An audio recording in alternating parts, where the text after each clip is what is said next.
तो बच्चों कल हम लोग टाइप ऑफ टीथ के बारे में बात कर रहे थे, है ना। कल टाइप ऑफ टीथ के बारे में थोड़ा सा बात हम लोगों ने की थी, है ना। उसी को आगे आज कंटिन्यू करते हैं बेटा।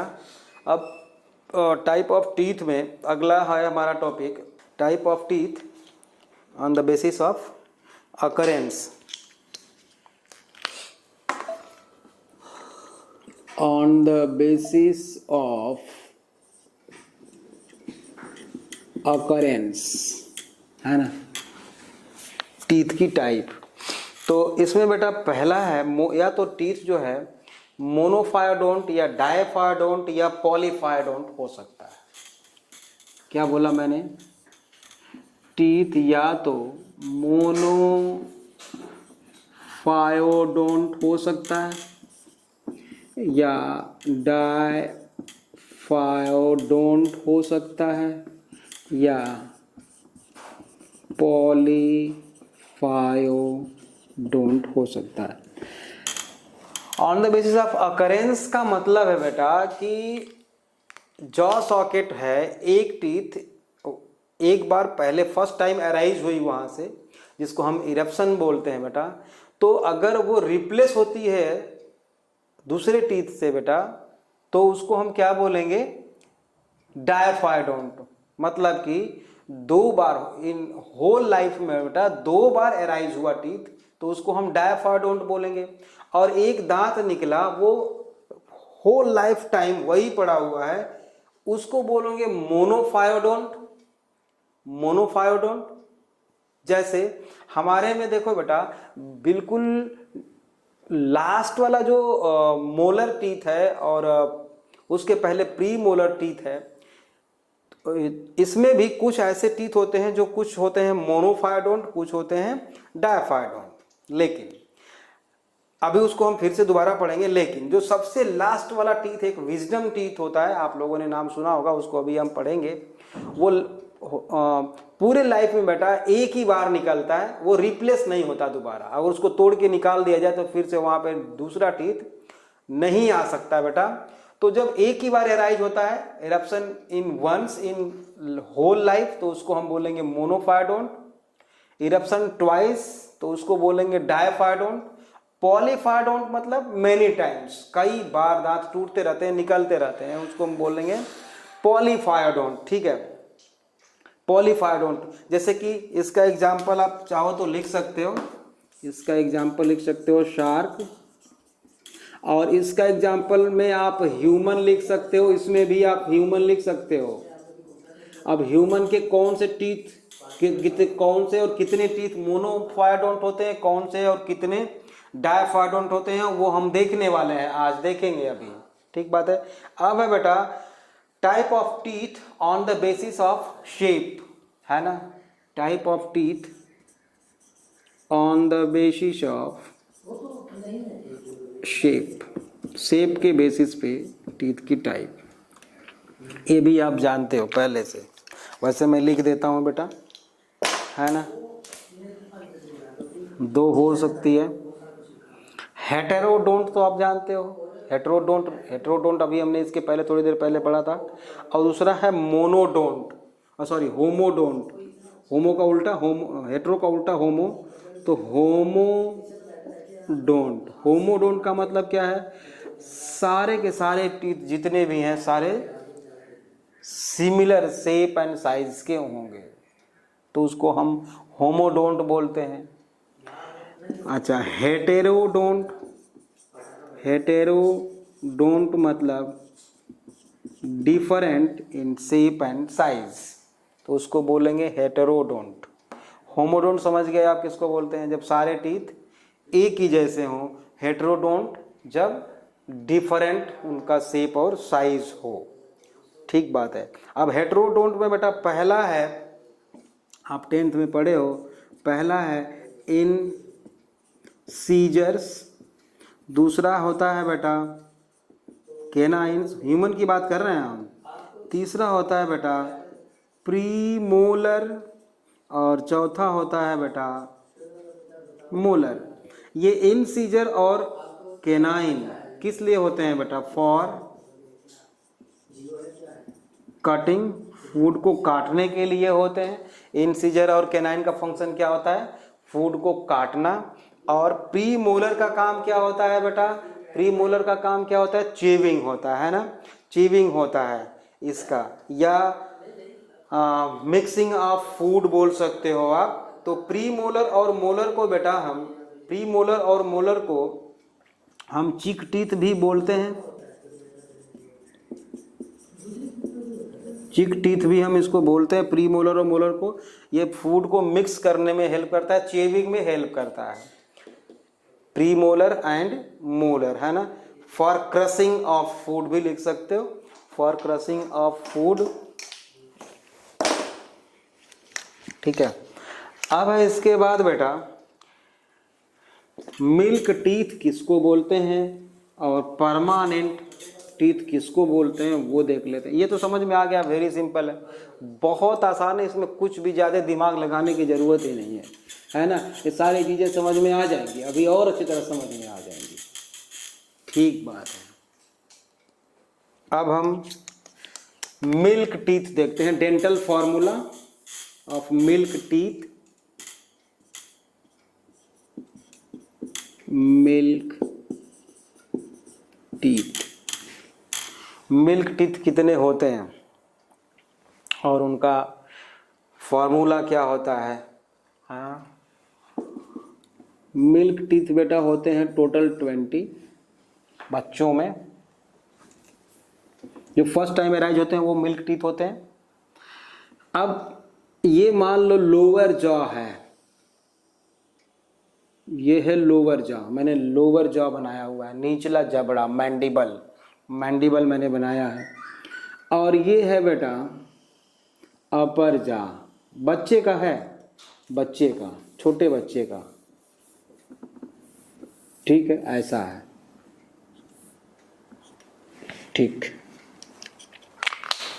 आप लोगों ने देखा होगा स्टार्टिंग में जब बच्चा छोटा होता है बेटा, तो यहाँ पे एक और यहाँ पे एक दांत निकलते हैं। अगर इसको हम बीच से हाफ में डिवाइड कर दें, इसको बीच से हाफ में डिवाइड कर दें बेटा, तो एक इधर और एक इधर, ये दांत निकलते हैं सबसे पहले, ठीक बात है। उसके बाद एक यहाँ फिर से और एक यहाँ फिर से, ये ऐसे, मतलब दो दांत यहाँ पे आ गए, यहाँ पे हाफ में अगर देखें तो 1 2, इधर भी 1 2, दोनों तरफ हैं, ठीक है। उसके बाद बेटा ये एक पॉइंटेड टीथ यहाँ पे आता है, पॉइंटेड टीथ यहाँ पे आएगा, पॉइंटेड टीथ यहाँ पे और एक पॉइंटेड टीथ यहाँ पे, ठीक है, ठीक बात है, ओके। अब यहाँ पे कोई टीथ नहीं है, सबसे लास्ट में बेटा यहाँ पे दो दांत निकलते हैं, तो दो यहाँ पे और दो यहाँ पे और दो यहाँ पे, समझ में आया? समझ में आया? मतलब ये जो दो देख रहे हो आप, ये जो दो देख रहे हो दांत, ये कौन से दांत हैं? इंसीजर। और ये पॉइंटेड जो टीथ है वो क्या है बेटा? कैनाइन। और ये प्री मोलर है ही नहीं बेटा, मतलब प्री मोलर क्या है? प्री मोलर को हम 0 लिख दें, प्री मोलर नहीं है। और ये लास्ट में जो है वो क्या है? मोलर है। तो मोलर कितना है बेटा? 2 है, प्री मोलर 0 है, और कैनाइन कितना है?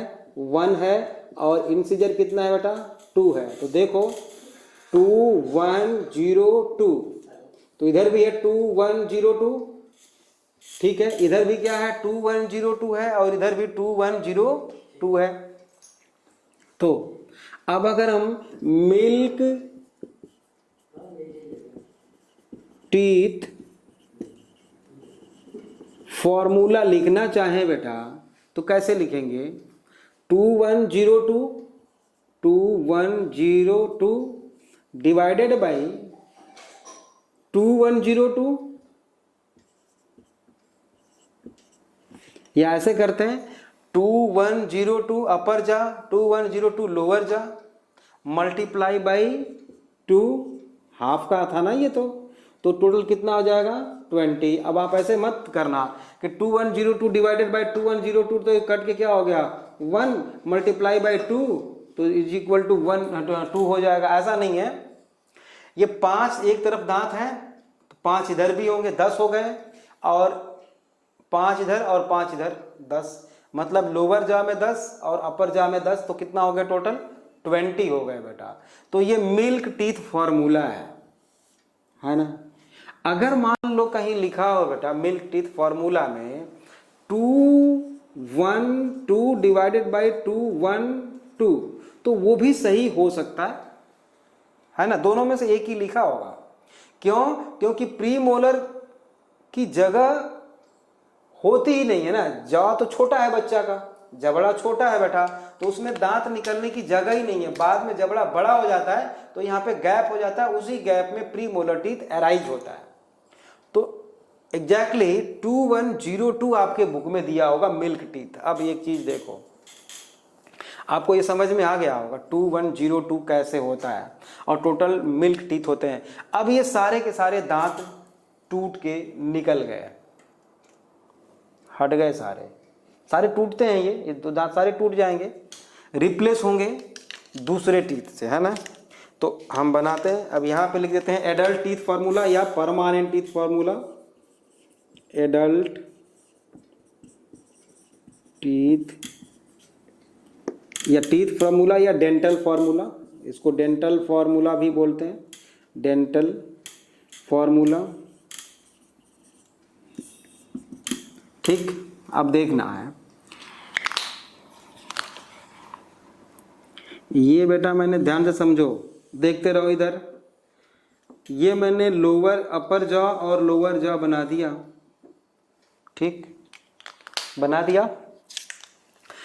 अब ये बच्चे के पास 20 टीथ थे बेटा, और ये सारे के सारे रिप्लेस हो गए, मतलब यहाँ पे एक था और यहाँ पे एक था, इसको हाफ में डिवाइड कर दिया मैंने, देखो हाफ में डिवाइड कर दिया, एक यहाँ और एक यहाँ, ये दो क्या हो गए इंसीजर, 2 इंसीजर हो गए, और एक कैनाइन हो गया बेटा, 1 कैनाइन, और ये 2 इंसीजर, और ये 2 क्या हैं मोलर। ठीक, समझ में आ रहा है? ये रिप्लेस हो गए हैं, मतलब ये टूट गए हैं और फिर से आए हैं, ये फिर से अराइज हुए हैं। ठीक बात है।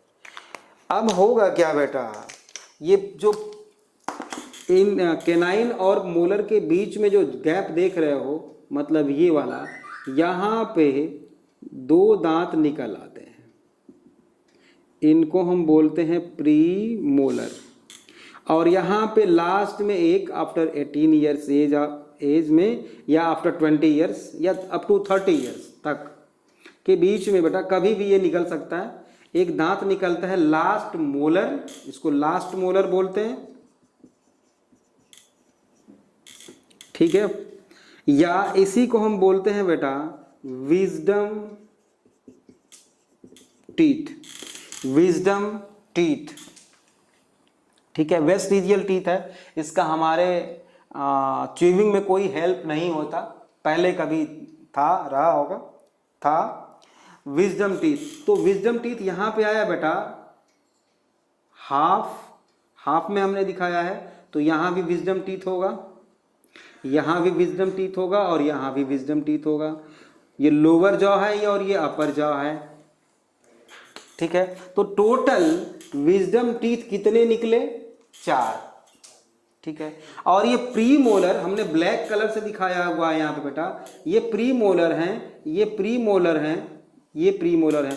तो जो ब्लैक से हमने दिखाया है बेटा, ये हमारे पूरे लाइफ टाइम में एक ही बार निकलते हैं, एक ही बार निकलते हैं, ये रिप्लेस होने वाले नहीं है। रिप्लेस कौन हुआ है बेटा, रिप्लेस कौन हुआ है? देखो रिप्लेस तो ये जो रेड कलर से मैंने बनाया है, चलो इसमें कंप्लीट कर देता हूं मैं। ये कैनाइन हो गया, ऐसा ऐसे है ना, ये 2 इंसीजर और एक कैनाइन, यहाँ पे 2 इंसीजर और कैनाइन, यहाँ पे 2 इंसीजर और एक कैनाइन, ऐसा। और ठीक, ये रिप्लेस हुए हैं, अच्छा, यहाँ पे 2 मोलर पहले से थे, यहाँ पे 2 मोलर पहले से नहीं थे, ये रिप्लेस होके निकले हैं। फिर से समझ लो इसको अच्छी तरह से, कंफ्यूज मत होना।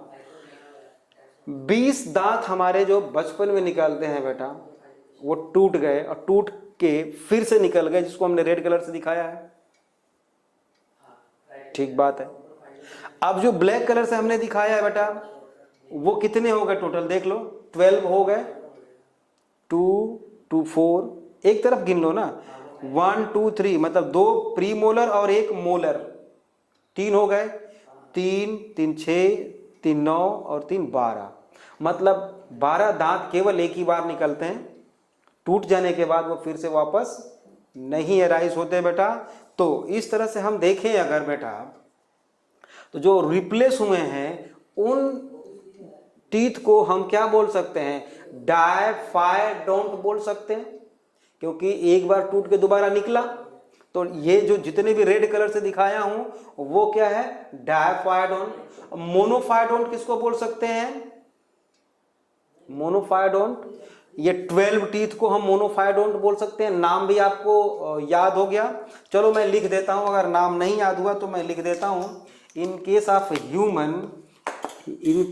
ह्यूमन मोनोफायोडोंट टीथ कौन होते हैं और कितने होते हैं। देखो मोनोफायोडोंट क्या है, प्रीमोलर, देख लो प्रीमोलर ब्लैक कलर से मैंने बनाया हुआ है। तो प्रीमोलर कितने हैं बेटा, 2 2 4 और 2 6 और 2 8, प्लस ये मोलर या इसी को हम विजडम टीथ बोलते हैं, कितना, 1 2 3 4, सॉरी, इज इक्वल टू 8 और 4 12। तो 12 टीथ ऐसे होते हैं बेटा जो मोनोफायोडोंट होते हैं। डायफायोडोंट टीथ कितने होते हैं, 20, देख लो क्यों। और उनमें कौन कौन से, इंसीजर कितने हैं, 2 2 4 है, इसमें 2 है ना, इंसीजर 2 है, 2 2 4 2 6 और 2 8, प्लस केनाइन कितने हैं, 1 2 3 4, प्लस प्रीमोलर तो नहीं है, वो तो मोनोफायोडोंट है। मोलर है बेटा, तो मोलर कितने हैं, 2 2 4 2 6 2 8, तो कितने हो गए, 8 4 12 8 20, और ये 12 और 20 कितने हो गए, 32। तो ये टोटल टीथ हो गया बेटा 32। ठीक बात है। तो अगर हम आपसे पूछे बेटा कि एडल्ट टीथ फॉर्मूला या एडल्ट डेंटल फॉर्मूला क्या होगा, या परमानेंट डेंटल फॉर्मूला क्या होगा ह्यूमन का, तो आप लिख सकते हो, देखो 2 1 2 3, 2 1 2 3, 2 1 2 3। ये 2 क्या रिप्रेजेंट कर रहा है बेटा, इंसीजर को, 1 किसको, केनाइन को, 2 किसको, प्री मोलर को, और 3 किसको, मोलर को। ठीक है, divided by 2 1 2 3 is equal to, sorry, multiply by 2 is equal to 32। देख लो 5 5 कितना, 5 3 8 8 8 16 दूनी 32। ठीक बात है। तो अच्छी तरह से हम लोगों ने डेंटल फॉर्मूला पढ़ लिया ह्यूमन का। मुझे लगता है अब इसमें आपको कहीं भी कोई भी कंफ्यूजन नहीं होना चाहिए। ठीक है। अच्छा, एक चीज और है, रैबिट का फॉर्मूला क्या होता है, रैबिट का डेंटल फॉर्मूला आपको याद हो तो कभी कभी पूछता, अब तो पूछता नहीं है वैसे, आप सुन लो, वो इसे पूछता नहीं है, अब इसको पढ़ना तो नहीं है। 2033 डिवाइडेड बाई 21033, ये होता है फॉर्मूला, मल्टीप्लाई बाई 2 कर सकते हो आप। तो ये देखो, ये गैप है ना, ये गैप है, मतलब 0 हमने लिखा हुआ है, तो ये गैप है between incisor and pre molar के बीच में गैप है, इसमें यहाँ पे देख रहे हो, इसको बोलते हैं बेटा डायस्टेमा। ये बहुत इंपॉर्टेंट है, जो दांतों के बीच में जो गैप है वो क्या है, डायस्टेमा। डायस्टेमा, ये इंपॉर्टेंट है, ये आपको याद रखना है बेटा, ठीक है ना।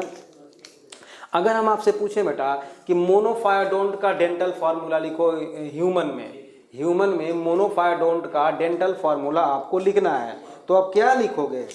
मोनोफायोडोंट का फार्मूला क्या लिखोगे ह्यूमन में? 0 क्योंकि इंसीजर तो डायफायोडोंट है, कैनाइन डायफायोडोंट है, प्रीमोलर मोनोफायोडोंट है, प्रीमोलर मोनोफायोडोंट है। कितने होते हैं? 2, तो 0 0 2।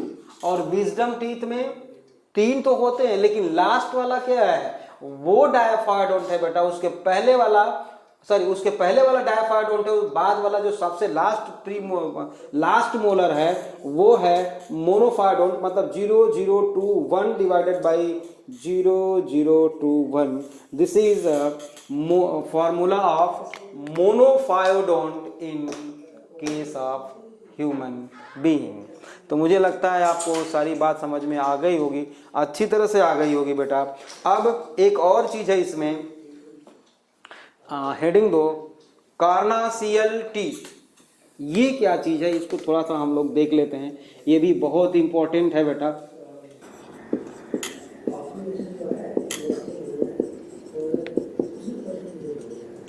कार्नासियल टीथ क्या होता है? कार्नासियल टीथ लिखिए, लिख लो, फिर बात करते हैं। प्रीमोलर, पीएम लिखिए, premolar and molar responsible for premolar and molar responsible for grinding of food,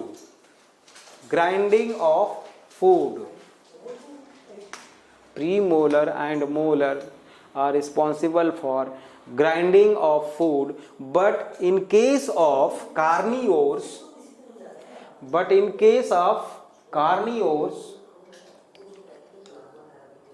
like dog,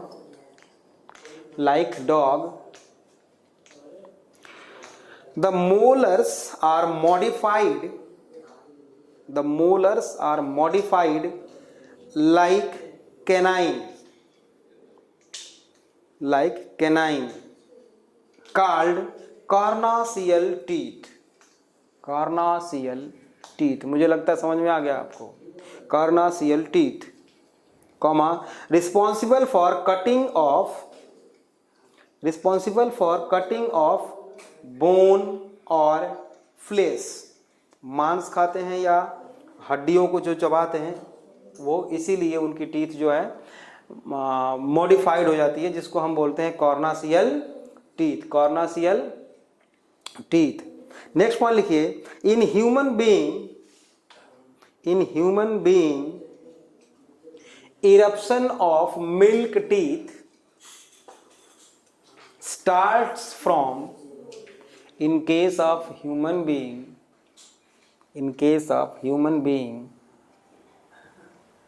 eruption, eruption,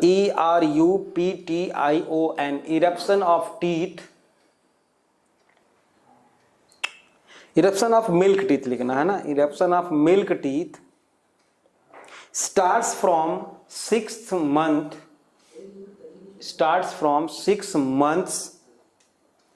to second year, 6 months to second, 6 से 2 साल के बीच में दांत निकलने सारे शुरू हो जाते हैं। 6 महीने से शुरू हो जाकर ओके कंप्लीट हो जाता है निकलना 2 साल के अंदर, हाँ, सेकेंड ईयर्स, कॉमा, starts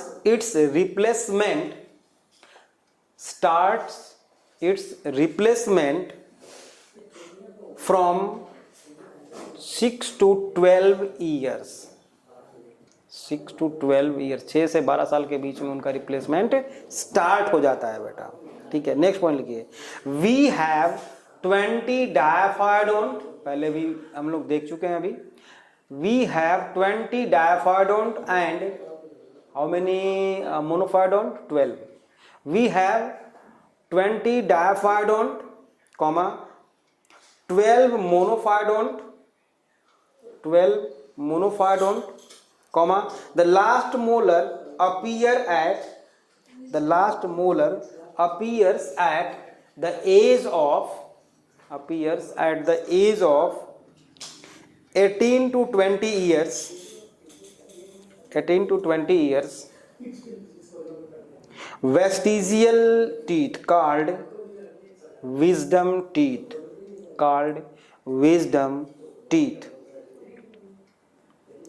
ठीक है, अब हम क्या करते हैं बेटा, स्ट्रक्चर ऑफ टीथ, हेडिंग दो, स्ट्रक्चर ऑफ टीथ, है ना, स्ट्रक्चर ऑफ टीथ।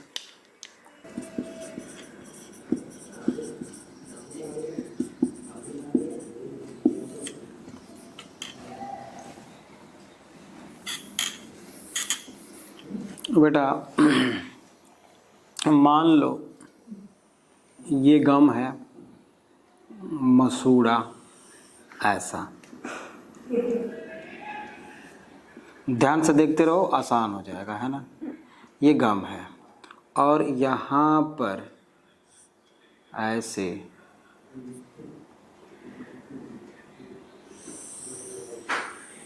एक हमने टीथ बना दिया बेटा, ऐसे, ऐसा,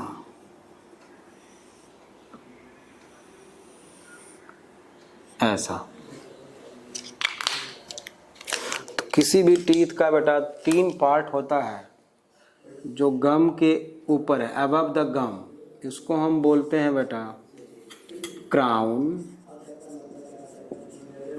और ये है बेटा इसका नेक, और जो जॉ सॉकेट के साथ एम्बेडेड है उसको बोलते हैं बेटा हम root, root, neck and crown.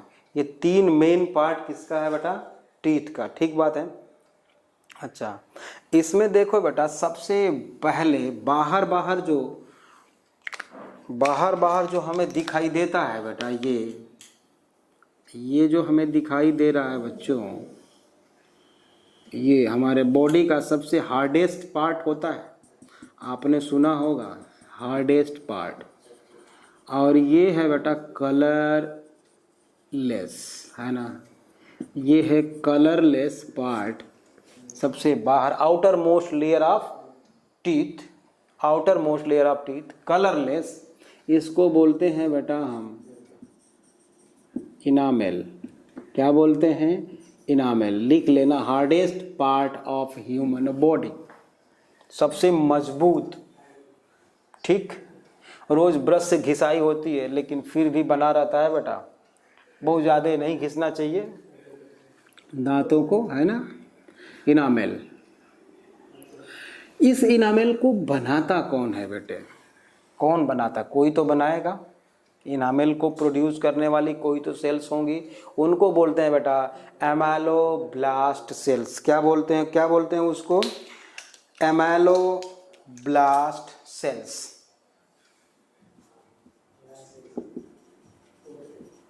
एमेलोब्लास्ट cells, ठीक। Produced, enamel produced by ameloblast cells, okay.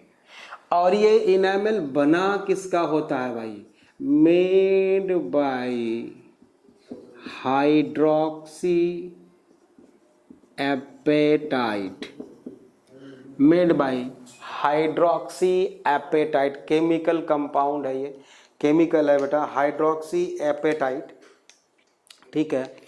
एमेलोब्लास्ट cell से बना होता, एमेलोब्लास्ट सेल्स इसको बनाती हैं, और एमेलोब्लास्ट सेल्स की जो ओरिजिन है बेटा वो होती है मीजोडर्मल इन ओरिजिन।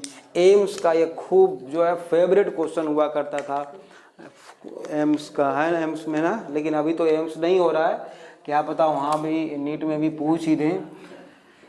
ये जो एमेलोब्लास्ट सेल्स होती हैं, इनकी ओरिजिन जो होती है बेटा, अब ओरिजिन की मीनिंग अभी मत पूछना, एक्टोडर्मल, इंडोडर्मल, मेजोडर्मल, मतलब उसका मतलब क्या होता है अभी तो याद कर लो आप ओरिजिन, क्योंकि हमने इसको कई जगह पढ़ना है अभी आगे। ओरिजिन इसकी जो होती है बेटा वो होती है मीजोडर्मल इन ओरिजिन।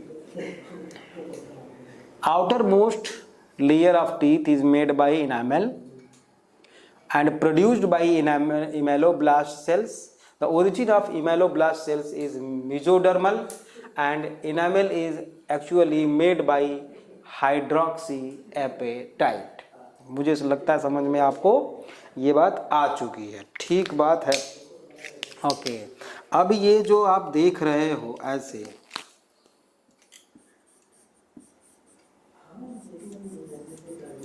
इसके नीचे बेटा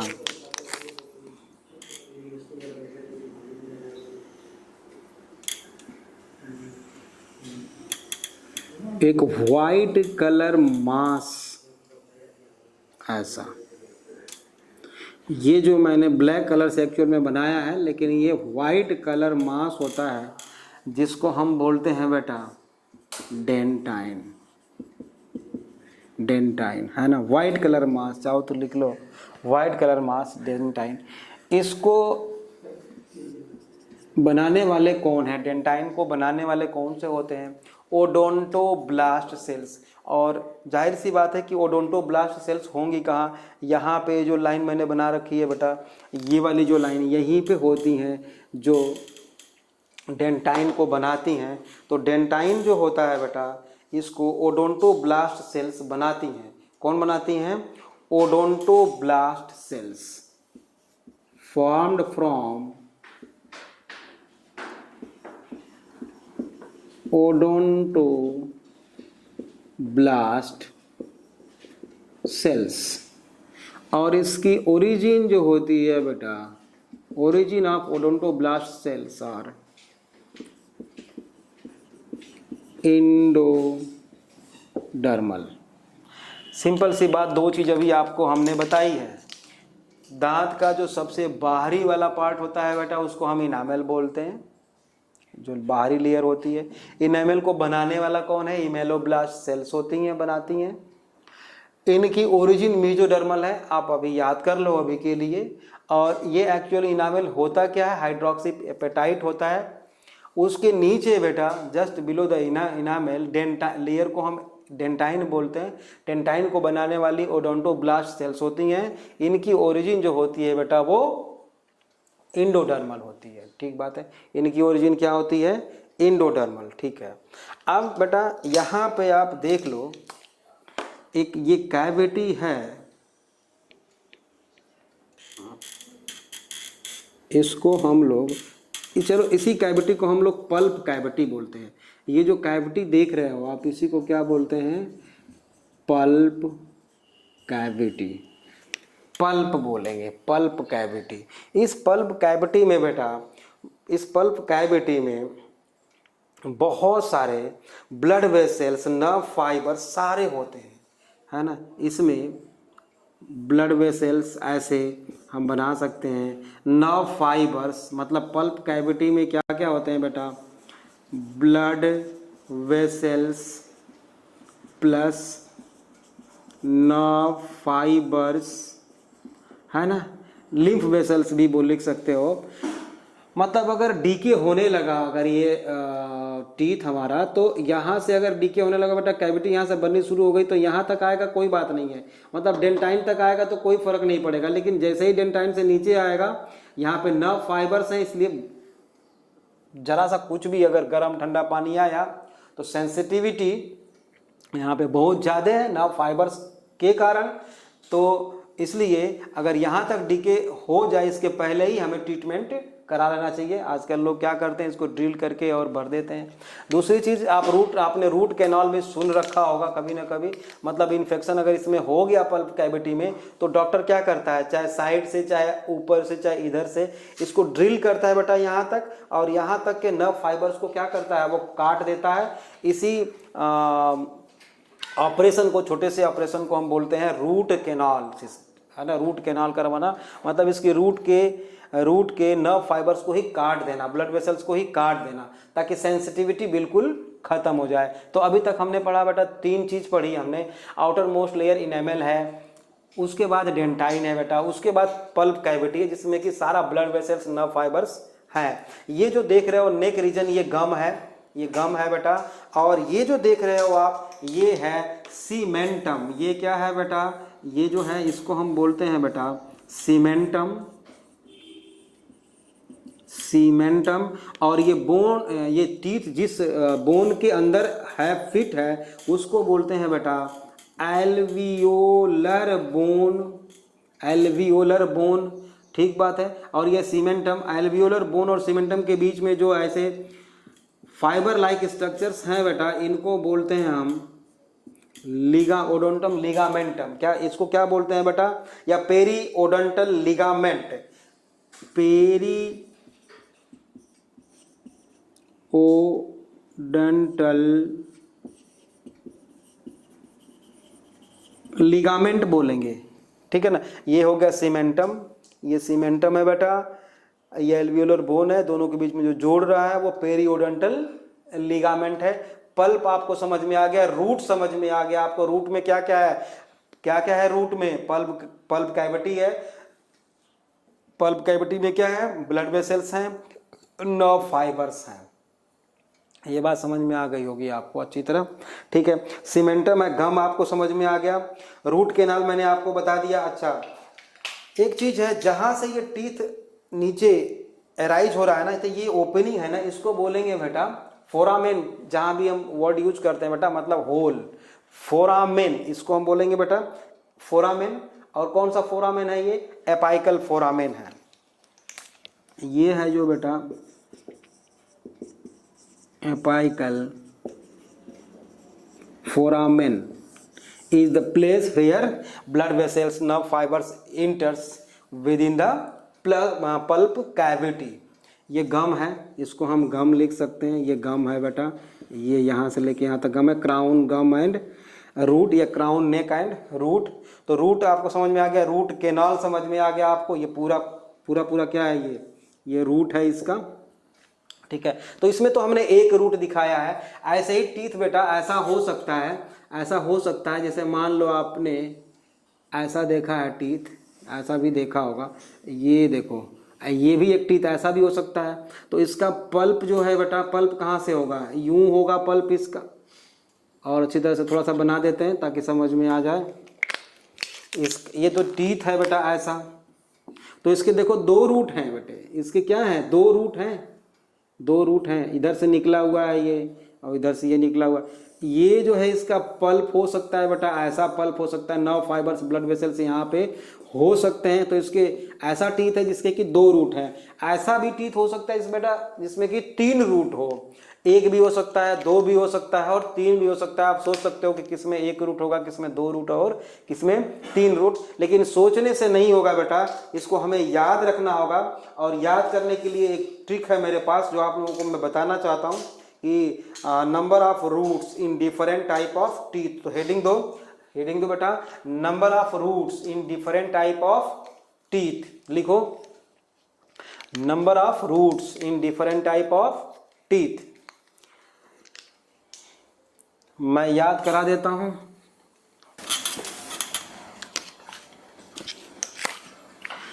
ये देखो, हम यहाँ पे अपर जॉ लिख देते हैं और यहाँ पे लोअर जॉ लिख देते हैं बेटा। और यहाँ पे incisor, canine, premolar and molar, मतलब ऊपरी वाली जबड़ा और ये नीचे वाला जबड़ा है ना। मैंडिबल है ये, और ये क्या है, मैक्सिला है। मैंडिबल और ये है मैक्सिला। तो इसके लिए बड़ा सिंपल सी बात है कि हमें 1 1 2 3 याद रखना चाहिए। 1 1 2 3 एंड 1 1 1 2, ये याद रखना चाहिए, ठीक है। 1 1 2 3 एंड 1 1 1 2, मतलब कि 1 1 2 3 1 1 2, ये याद रखना चाहिए। इसका मतलब क्या हुआ, चलो हम देखते हैं, समझाने की कोशिश करते हैं। वैसे कुछ लोगों को समझ में आ गया होगा। देख बेटा प्रैक्टिकली समझाते हैं। देखो मैं इधर को खड़ा हूं, यह मैंने लिखा है अपर जा, ऊपर वाला जबड़ा, ठीक है। 1 1 2 3, तो मतलब इंसीजर, अब ऊपर वाला इंसीजर ये है, आगे वाला टीथ क्या है, इंसीजर है। इसमें केवल एक ही रूट होगा। कैनाइन में भी कितना होगा, ऊपर वाले में एक ही रूट होगा। प्रीमोलर, जो यहाँ पे ऊपर वाले जबड़े में जो प्रीमोलर है उसमें कितना रूट होगा बेटा, 2, मतलब इधर भी 2 इधर भी 2, ठीक बात है। अपर जा की बात कर रहे हैं, इंसीजर में कितना, एक single root, canine single root, premolar 2 root, और जो लास्ट का मोलर है बेटा, लास्ट का मोलर है उसमें 3 रूट होगा। लास्ट मोलर मतलब कि सारे मोलर, मतलब जो 3 मोलर है ना, मोलर तो 3 होंगे, मोलर 3 होंगे, तीनों में कितने रूट हैं बेटा, 3 रूट हैं। प्री मोलर में कितने हो गए, 2 रूट होंगे, और इंसीजर और कैनाइन में एक एक रूट होगा। अब आ जाओ मैंडिबल में, मतलब लोअर जॉ में। लोअर जॉ में बेटा incisor, canine and pre molar में क्या क्या है, सिंगल रूट है। और मोलर में कितने हैं, लोअर जॉ में मोलर में 3 मोलर होंगे, नीचे भी 2 रूट है। आप बता सकते हो कि निकालने में किसको आसानी होगी, किसको प्रॉब्लम होगी। जिसमें 3 रूट है उसमें ज्यादा प्रॉब्लम आएगी निकालने में, अगर ऐसे निकालना है टीथ को तो। 2 अगर रूट है तो थोड़ा सा उससे आसान होगा, और सिंगल रूट है तो और आसान होगा। मतलब प्री मोलर अगर अपर जा का अगर डैमेज है उसको निकालने में ज्यादा तकलीफ होगी, और नीचे का अगर प्री मोलर खराब हो गया, डीके हो गया, डैमेज हो गया बेटा, उसको निकालने में आसानी होगी, क्योंकि उसमें केवल एक ही रूट है। तो मुझे लगता है आपको किस टीथ में कितना रूट होता है ये आपको याद हो गया। थोड़ा सा 4-5 लाइन और लिख लो, फिर हम लोग टंग पे आते हैं। लिखिए, एक पॉइंट बना के लिखो, incisors are responsible for cutting of food. Incisors are responsible for cutting of food and tusk of elephant, TUSK, tusk, tusk of elephant देखा होगा सब लोगों ने। Tusk of elephant is modified या आर मॉडिफाइड, 2 होते हैं ना, are modified upper incisors.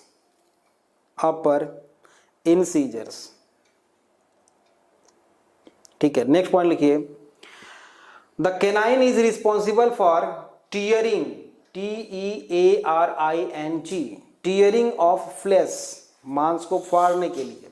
The canine is responsible for tearing of flash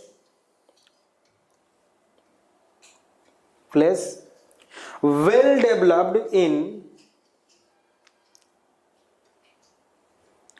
developed in carnivore।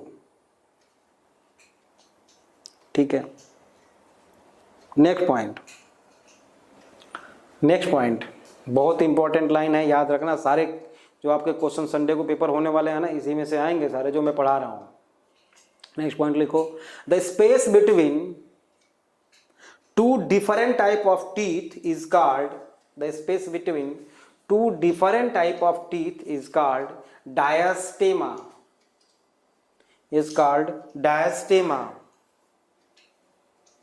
ठीक है। अब हम बेटा नेक्स्ट क्लास में टंग पढ़ेंगे, है ना, कल पढ़ेंगे टंग, और देखते हैं कहाँ तक सिलेबस फ्राइडे तक हो पाता है। ठीक है, ओके बच्चों, थैंक यू।